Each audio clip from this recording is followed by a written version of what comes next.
Good afternoon, everyone, and welcome to our LIU LearnOn webinar series as we continue today.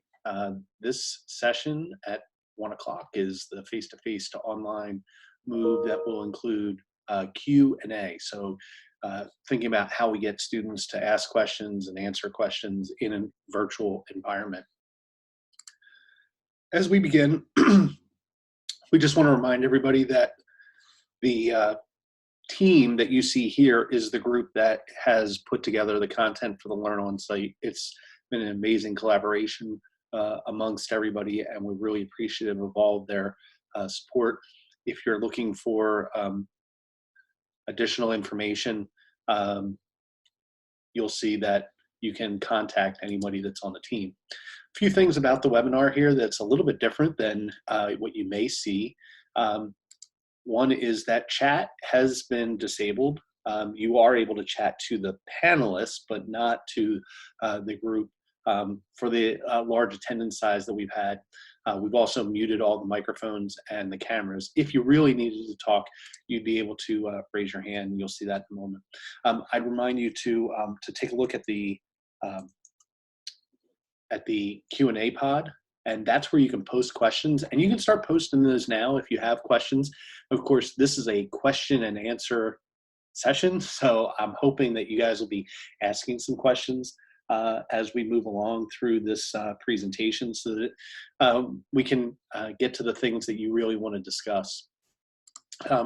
Again, raise your hand if you'd like to use the microphone, and then don't forget that at the end, if you want Act 48, you'll need to complete the link that will be shared to you at the end. So we want this to be somewhat interactive as we can, so please keep that in mind. During this period of extended closures that are going on indefinitely for schools in Pennsylvania, schools have a choice. They can do continuity of education or no instruction. In our particular area, I believe almost everybody has decided to do continuity of education, which means providing either planned instruction or enrichment or review. And in addition to those two choices, we just want to remind you that FAPE talks about the fact that we need to be addressing public education for all students. And we view that as critically important, that we allow all students to participate in the learning process. And when I think about Q&A, I think this can be one of those areas that is critically important and yet challenging. And so when we talk about all students, we tend to think about all students, not just the students who are special needs students, but in addition, students who aren't online and don't have access to the types of things that they might need in order to participate in a digital format. So another quick disclaimer before we get to the outcome. We're talking a lot about tools, and these sessions are fairly short, 30 minutes or less. So there are a couple of things I wanted to mention. One is that we're not doing the full tutorial. We're showing you what's possible. And then we can point you towards tutorials. And part of the reason why we do that is because we want to make sure that you can look at a tool and say, you know what, that's not for me. Or maybe that's going to meet the need of what I'm looking for. And so you really want to think about those types of things as you work through these tools. The second piece is that you probably have support within your district. You may have an instructional coach, or your administrators may have set up something for you to be able to work through. So we really do encourage you to think about how you can get those supports. And of course, you can always reach out to us with specific questions as well. Nicole's already dropped in the slide deck there, so you're welcome to sort of scan through that. But I also want to show something. I'm starting to see lots of names of attending multiple webinars, and so I wanted to point out something I did last time, but without screen sharing. So you may have heard me say it, but you may not have seen it. We have a whole set of tutorials. So if you go to our LearnOn site and you go to for educators, you'll notice there is a place where you can go to free online tools. I'm going to jump back there in a moment, but if you click the down arrow, these are tutorials that exist for all of these products, or at least help pages. So in the last session, and we'll probably talk a little bit about this in this session, Flipgrid as an example. So Flipgrid, we have the basics for Flipgrid with information on how you can get started with them. we have for discussion and reflection, and then we even have some additional resources. So we just encourage you to, again, look under that link and look under the free online tools. Now, if I go to the main free online tools page, you're going to find information that lists out the types of things that you might do in a face-to-face class as you move to virtual. And I had talked in the last one about using a document camera. In this case, we're going to talk about student questions. And a lot of the links that you'll see down here are links that will support this particular webinar as we go through the information. So please make sure that you think about that. So here, the outcome is for you to be able to know the tools that are available to you so that we can provide opportunities to get Q&A and FAQs done with your students. And so we think that that's a really good way for you to be able to interact with your kids, and we'll think about it from that perspective. I also want to mention one other thing, that you'll see us repeating tools along a number of different webinars. So one of the reasons that we do that is because we want to show you that you can use these tools for multiple activities, and that allows you to leverage less tools. Because when we think about the face-to-face classroom, it's a little bit different in how you're going, when you go to implement. So when you do something, you have all your students in front of you, they're always going to have questions. You got to go around, maybe you get a couple kids to help you and things like that. But now that you're in this online environment, if you try and add 10 tools to your classroom, it's going to be a struggle for you and for your students. And so, one of the things that we talk about is less is more, and less really is more, I think, in this case. So trying to find those couple of tools that can do multiple things, I think, will probably be helpful for you. So that's the advice that we're giving. I think it dawns on me that I didn't actually introduce myself, but my name is Ben Smith. I'm the Supervisor of Educational Technology at the IU. And I spent 27 years in the classroom, and when I left the classroom, I was already using a one-to-one environment. I had a cart in my room, and so I did a lot of things digitally. In fact, I converted just about everything except for my tests to digital. And this is one of those areas, question and answer, that I think was really important to me. And so when I think about the face-to-face way that students ask questions, first of all, they raise their hand, or they just come up to your desk or the front of the room or wherever you might be, and they ask that question. And so the one thing I want to point out is there's an immediacy to that. That student has something to contribute. They put their hand up, and they're looking for an immediate answer. Online, that can be hard. Now, it can work here. So we have a Q&A pod where you can post your questions, and I would encourage you to post any questions that you might have. But how are you going to do that in the virtual environment? And you have to think about, like, am I doing this live, or am I doing this recorded? What happens when students have questions, that occur to them in the evening? And, we already had that problem. So if a kid came, goes home and they're working on your homework, did they have the opportunity to ask a question right then and there? In a lot of cases, the answer is no. I used to, some of the tricks that I'm going to show you today and tips are things that I use. But when I first started my digital classroom, I would have assignments due at midnight. And then lots of questions come in that last hour. So then I moved it to 11 o'clock. And then as I got older, before I left the classroom, it was 10 o'clock. I think now maybe it would be 7. But you just want to think about, the kids do have questions and they're going to want to answer it. And, the other thing you want to think about is, how many questions do you actually field when you're in the face-to-face environment? I mean, this would be one of those things I'd actually be interested. You could use the chat if you want to just estimate how many questions you think you get asked in a day by students. You could add parents in there if you want, because and so in the chat feature, you can go in and chat to just the panelists. Only Nicole and I are going to see that. But if I had to guess, somebody already put in hundreds, at least hundreds. I mean, during a school day, you get all these questions. And now the question would be,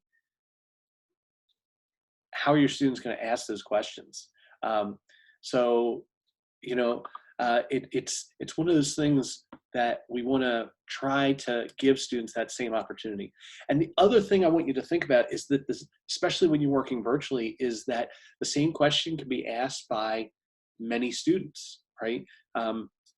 And so what I used to say is, like if a kid comes up and asks a question, I'll patiently sit with them and answer it.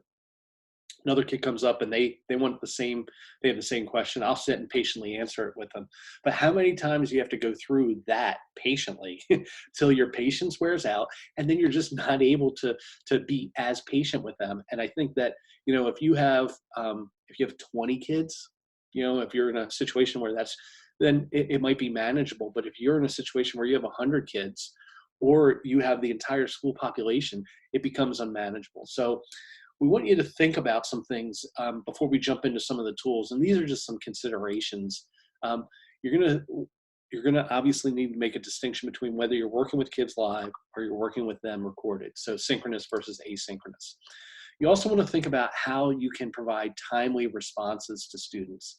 And I think it's really critical. And I know we're in a unprecedented time. And so for me, my wife would sometimes, ask, like, what are you doing? And I'll be like, well, I had a kid ask a question, and I'm sitting at 7 o'clock and maybe we're watching a movie or something like that. And for me, I was able to respond on my phone digitally. Maybe they might tweet a question at me and I would tweet it back out. And so very quickly I would do that. And now it's challenging. Your home lives are different. Most likely, if you have all of your family there, maybe you're not able to work during the day. Maybe you have to be doing work in the evenings. That could be the same for kids. I saw that some places are actually putting curfews in place to force the kids to work from 9 to 3. And I was thinking, but what if they can't? What if they can't get online during that time because their parents are online, or they're watching siblings? So we have to think about that and how we can provide those responses. We also need to think about the bandwidth issue and how we're going to have kids work. So one of the messages we got last week, and we talked about a little bit in some of our early webinars, is not letting perfect get in the way of good. Okay. And so if I can do something that's really good, then I'm likely to do that, because I know it won't be perfect. Maybe it can't get to everybody, but bandwidth should be something that you're considering how you deal with. And then finally, the tool choice, making sure that you're choosing the right tool for the right job. And just consider, do I really need to add one more tool, or is something I'm already using able to do that? So as an example, I'm not going to talk about Nearpod today, but we did talk about that. And you can, there's a nice way that students can interact with Nearpod and ask questions and give you formative feedback. So if you're already using Nearpod, that might be the perfect tool. Just because we show you something different doesn't mean you should automatically pivot and move to that. You want to make sure that you're thinking about that in a really considerate way for how you're going to work with your students.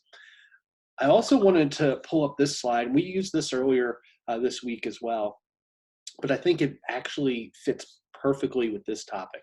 So this is you have the two tiers here, two axes, and what you see is that, first of all, low bandwidth to high bandwidth, right?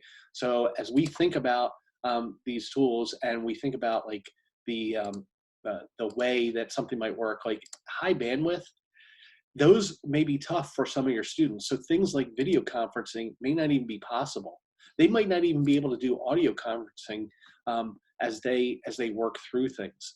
But these are also high bandwidth, even though, like, if you record video beforehand and you post it, a kid still has to have high bandwidth. I mean, I remember back in the AOL days where, you got mail and you'd have to wait for things to download.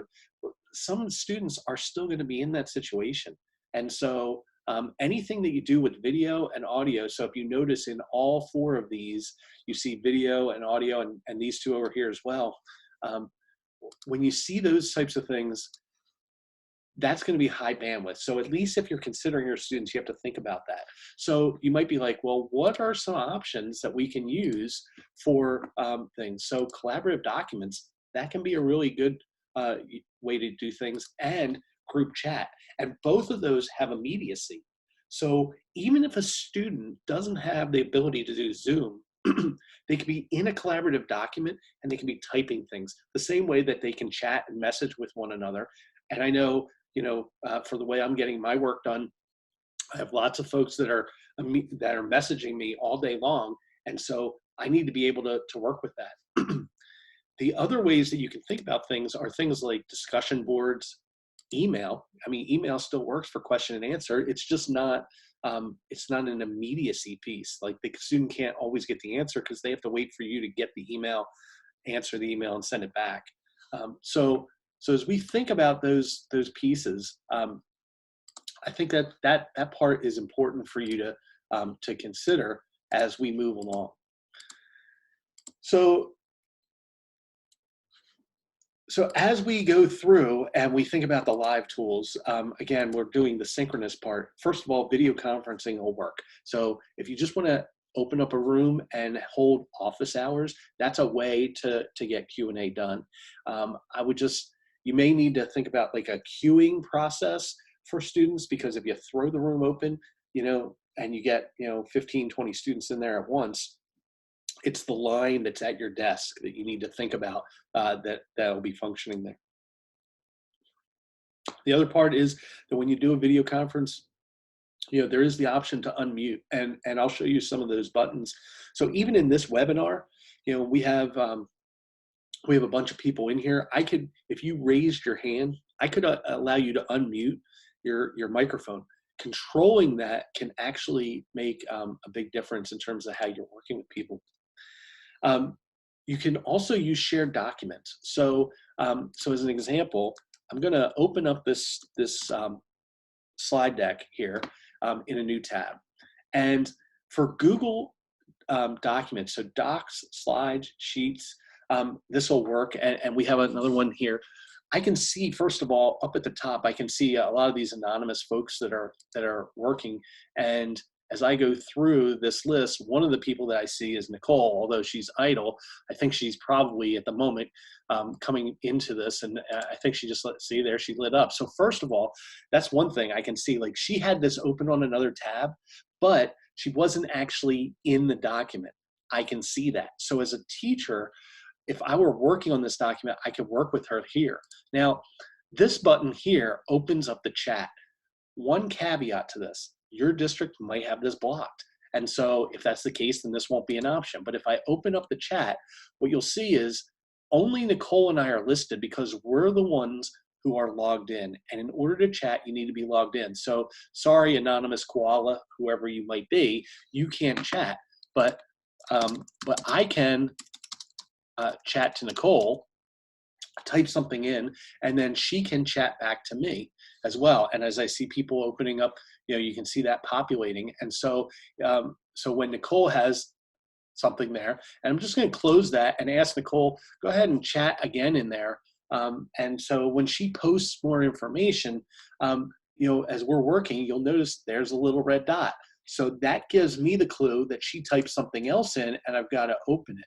So even though I'm presenting my topic this way, where I have it full screen and you don't see the things on the side there, I think that when I work with students, I probably would leave it more like this, so they can see, you can see the previews, you can even see, like, I have a hidden slide here that I didn't cover. You can see all that, but part of that is it allows me to see the chat. And then if I'm on a particular slide, so if I were to jump to this slide and you guys had questions, you would be able to populate the chat feature on this particular slide here. And now I'd be like, oh, okay, let's have that conversation. And so I can work with that chat. So that helps me to think a little bit about how to work with shared documents. And it works in Google Docs, and it works in slides, and it works in sheets. And so wherever you're working, students can actually ask questions. And I want to remind you, that is a low bandwidth model that you could actually tell students, work through this document.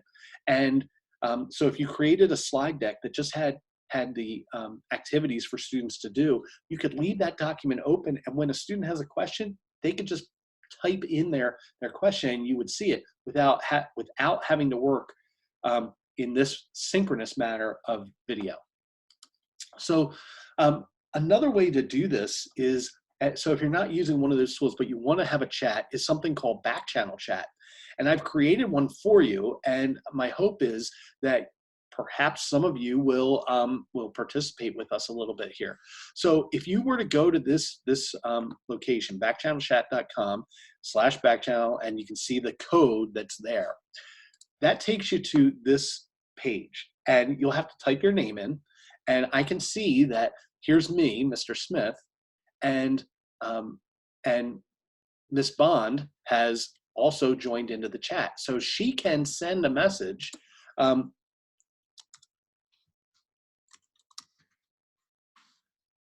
if I type in to here, I can see, and now you can see other people are joining in, and you should be able to post information. So as we go through and we post that information, you'll start to see other people are replying, and I could actually see who was typing along the side there.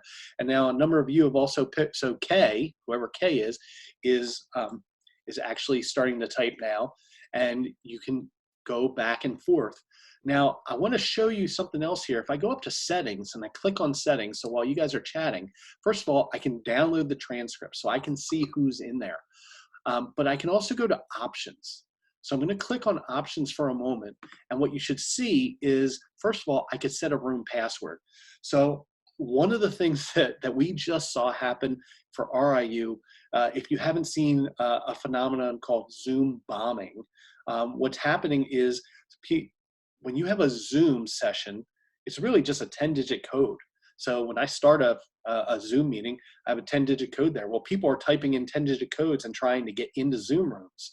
And if they get in there, then they're throwing up porn and websites and inappropriate comments. I don't know what's wrong with people. I mean, but this is a reality that we have. So if I set a room password, that'll prevent people from getting in there.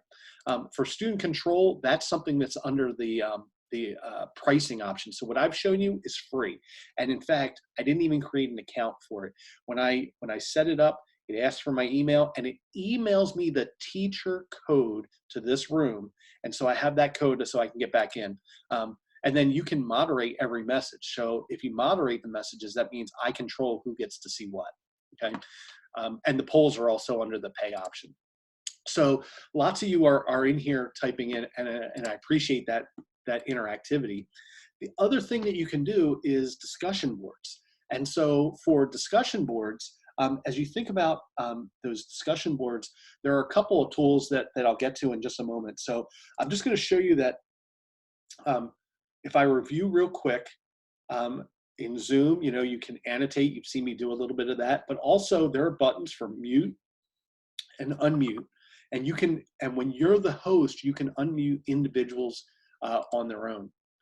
The chat reminder, there's the little button for the chat, and remember that it might be disabled. And then here's the information on Backchannel chat. And when you sign in the first time, you'll get this information. If I go back here for a moment, it doesn't help me when I'm colorblind, but green is for the teacher and red is that person who's in read-only mode, and it gives you the instructions that you need. So, so it was that simple there. Now for the discussion boards, I'll just mention that you may have access to Canvas or Schoology already, and they have built-in discussion boards. So that's a great place that you can go to be able to post discussions and just go back and forth. And you might consider having an FAQ discussion board where students can go in, post a question, and then you can provide those answers. Here are two other sites that you can consider. Now Comment, which is kind of an interesting site where you would load information over on this left side and the discussion would take place on the right side. So it's kind of like what was happening in the Google Doc, but I can stretch back and forth here so that I can see more information or not. So, so Now Comment has an online transition guide, and that's a free tool.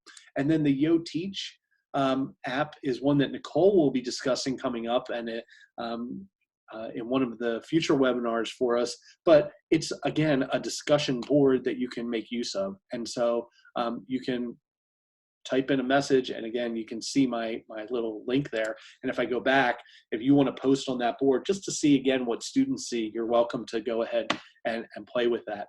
And so you want to make the choice as to what is probably most appropriate for you. All right, so now let's talk about the asynchronous options. And for the asynchronous options, one of the things I want you to consider is using audio. Like, can you record the answer to questions and just record it? And that's an easy way to do it. And so when I'm on my computer, I'm thinking like, I want students to be able to hear my explanation, like typing it up is too hard. You know, sometimes I just need to record it. The tool that I like is called Vocaroo, and it's probably the easiest tool that I've ever seen. Like when you go here, that's what it looks like. So one thing that you'll notice is that there's not even a login. All there is a little button to hit the record, okay? Now, one thing that you do want to check out is the privacy policy. And what I'll tell you is that Vocaroo, and I'll just click and open that for a moment. It does have a regular privacy policy. If you've ever used it before, the people who made Vocaroo I think they thought they were funny, and they said that if you use the tool, you promise to give up your firstborn. That was actually in the privacy policy, but in this era now, I believe that people are making use of it and they recognize that wasn't appropriate. And so they updated it on March 26th of this year. And so you can go back. And so what you do is you just click record. It'll ask to use your microphone, and now it's recording my voice.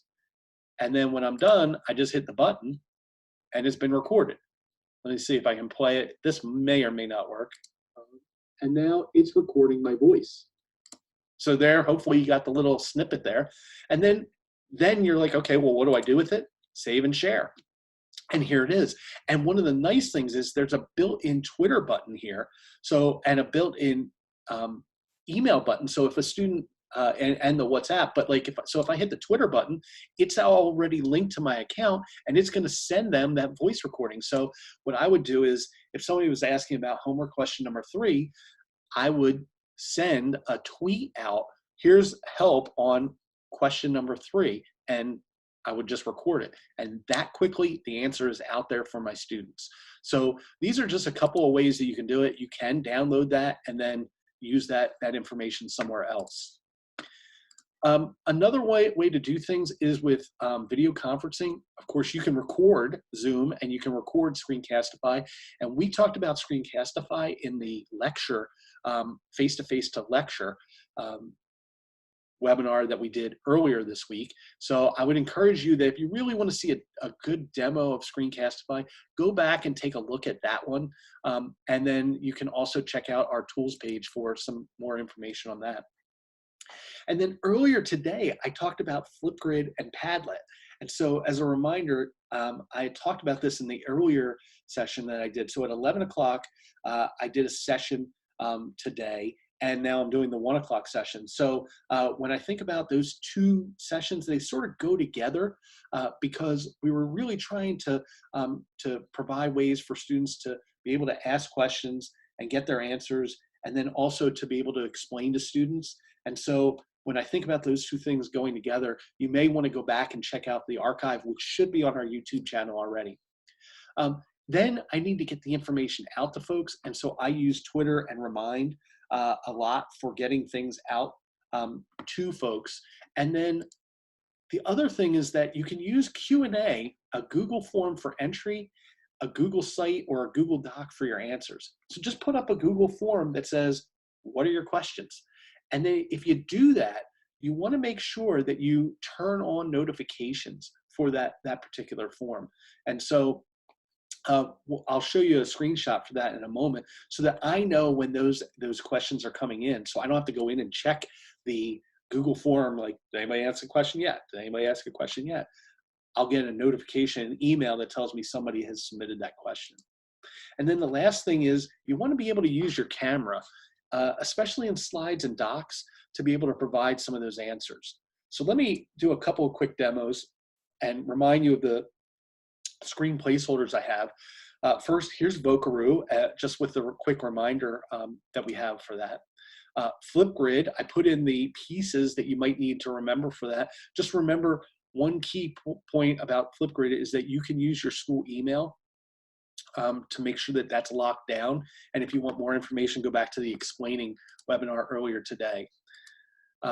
For Screencastify, you want to take a look at the online lectures, but I use an extension. My extension is located right up here near the top.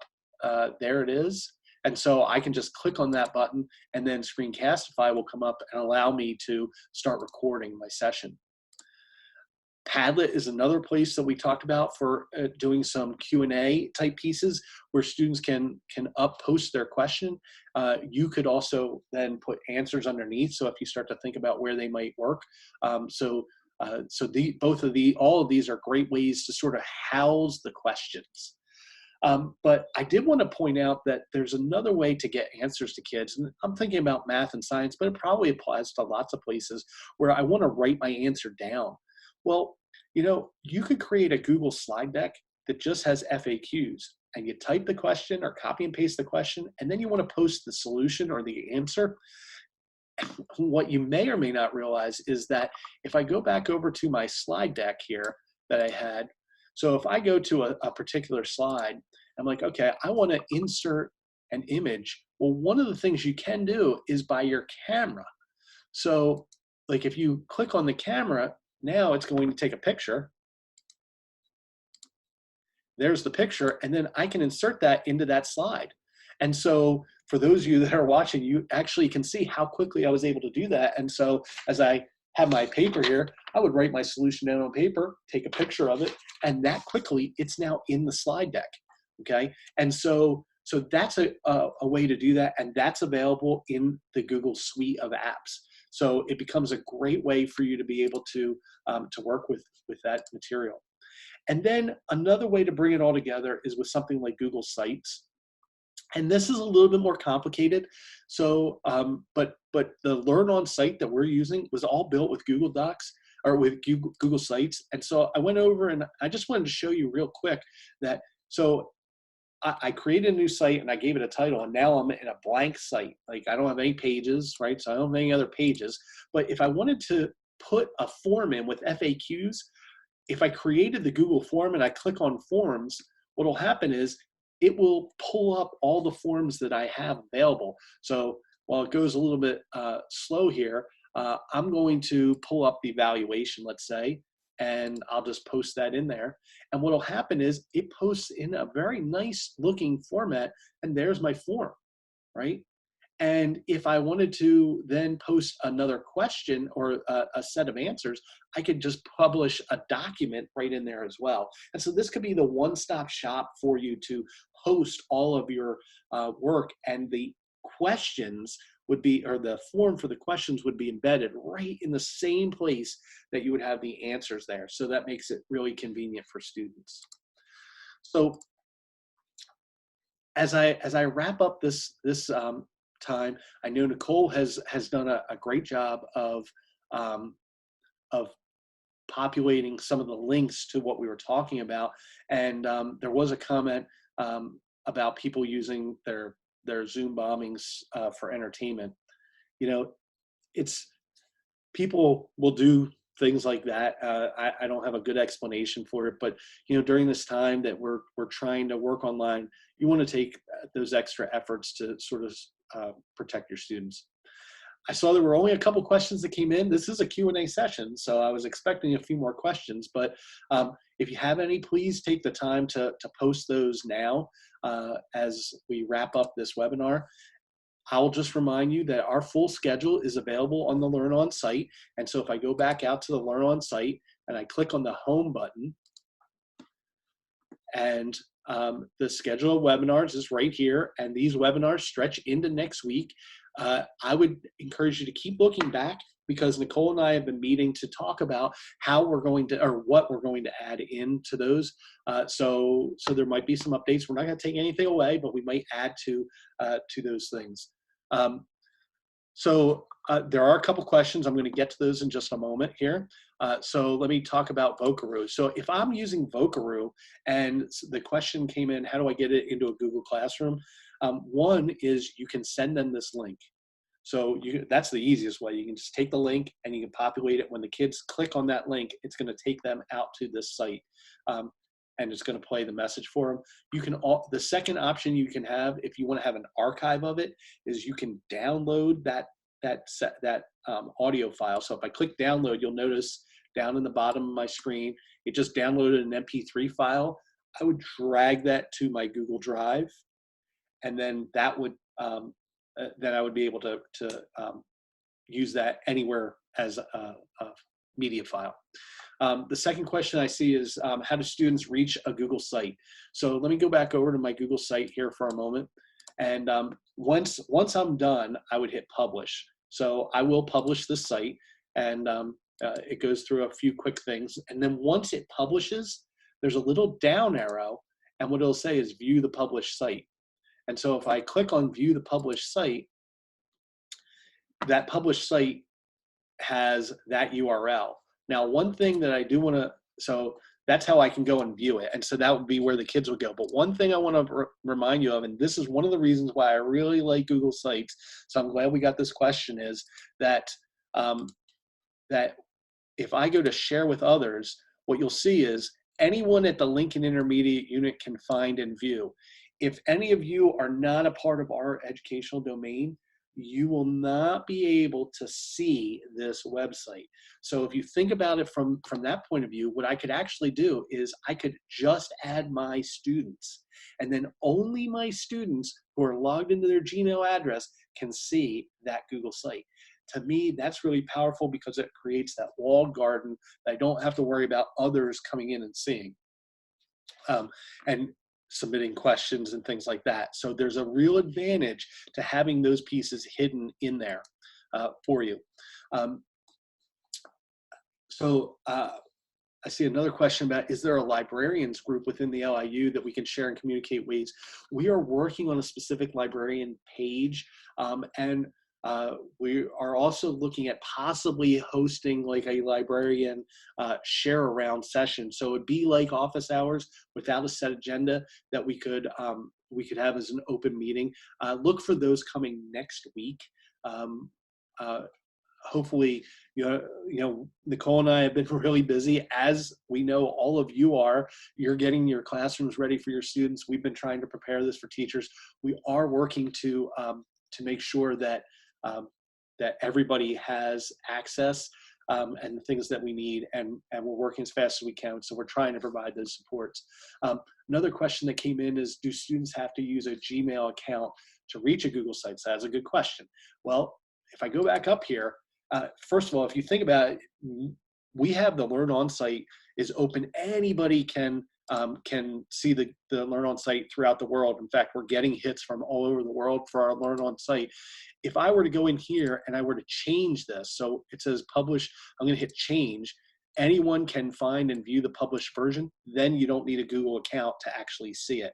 But that means anybody can see it. So, you know, if you're used to all the other settings that you see in sharing, you're a little bit limited here, and you could change it so that only specific people can view it.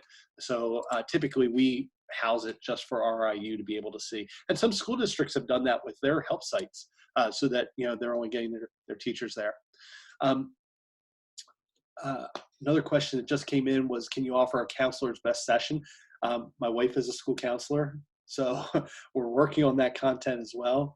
I will tell you that there is a counselor network meeting taking place later. I'm sort of pausing here because I don't remember the exact date, but there is a counselor meeting that's going to take place, and we expect that we'll have the meeting date and link on the front page of the LearnOn site. So if I jump over here for a moment, it will be in this list, and I believe, if I'm not mistaken, it might be next week, April 6th. Thank you, Nicole. I knew you'd have that information. So Monday, April 6th, there will be a specific counselor session going on to support them, and we'll have that information listed in here as soon as we can.